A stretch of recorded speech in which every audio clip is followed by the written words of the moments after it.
Alright, so this is the Insignia dual tap kegerator. I've partially assembled it and I just want to show you some tricks here. It comes with some very detailed instructions. It's labeled 1, 2, 3. You can kind of see how I think this is kind of cool. It's got like the little pint here with 1, 2. So when you get it, you have the option of putting coasters wheels on the bottom. I'm not doing that. I'm not moving this thing around once I get it put in place. This back little catch right here is the guardrail. It just snaps into place. You can see how these little rubber feet go in. And then number 3, this is the part you have to be a little careful with. So this is the tower. This is your main tower here. There's 4 screws at the bottom, and this little rubber piece right here is really important. There's 4 screws, and the lines I'll show you in a second that attach to here. So they're the actual rubber tubing needs to go in the hole first, but make sure you slide this rubber gasket on before you put the lines down into the main canister at the bottom. You just put in the 4 screws. It's not rocket science. Make sure that the rubber seal's on top, and this just sits on that. The handles here, they just screw on and off. Pretty simple.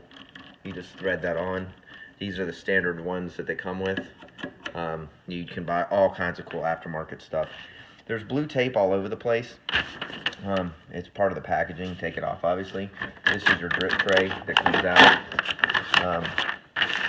And the next part, if you look here, deals with all of the CO2. So I'm going to go down into the kegerator here. What I'm going to show you is simple. So the way mine is it's got a holder in here for the CO2 tank. CO2 tank is here. Here's where the regulator attaches to the CO2 tank. It comes with a rubber grommet that looks like this. You most likely will not have to use that for this. I'll show you where you do have to use it. So the tubing line that's attached to the T goes into the bottom of this nipple. Make sure you put the hose clamp on it. It's very difficult to get on it. It's extremely tight. But get that on, clamp that down. This is your on-off.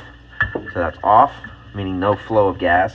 That's on. This is how you regulate the regulator plus or minus. Here's the gauge. You want to have this around 10 to 12 psi. Here are the tubes I was telling you about. Make sure, again, you slide that gasket on before you slide those down in there. And then the final step, so I have one assembled here. So you can see this is what attaches on top of where you lock down the keg. So it looks like this. So it's labeled left and right, and it's got this little round piece here. This is where you have to use this rubber seal. So this goes inside right here.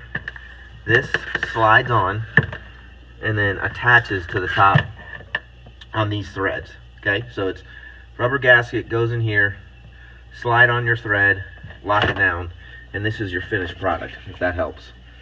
So, and inside here, in between those threads right there is that rubber gasket. You're pretty much connected at that point. You want to make sure, again, this is a full tank. You exchange them at any of your bottle stores. I think exchanges are like $30 now, roughly. Might be 25. And then again, you want to make sure all these seals are on really tight. Make sure that you double check all of your hoses so that nothing drips. Then you just slide your keg in and lock it down. And I'll show you that as well in another video. But again, as you can see, once you've got that mounted in there, make sure you use that clamp. I would recommend that. You only have to exchange it maybe twice a year, depending on what you drink. To put the coupler on there, I'll have another video for that, but you just line, if you've ever tapped a keg, it's pretty simple, but you line up the bottom part here on the top of the keg, you turn it one time, and then you clamp this down and it locks in place.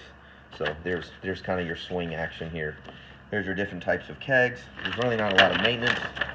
The only other thing I was going to show you was there is a holder in the back of this one right there, if you want to put the CO2 cartridge on the back. And there is the, oops, hold on, where is it? Sorry about the camera. there's the regulator for the temperature control. I would recommend you start at 3 and then get it down as cold as you want. Make sure the fan, which is on this side right here, is not blocked by anything. And then you make sure you take the wrapping off here if you have one of the chrome versions. So I hope that helps. It's super easy to put together. Just make sure you do it right the first time and you'll not have a problem thereafter.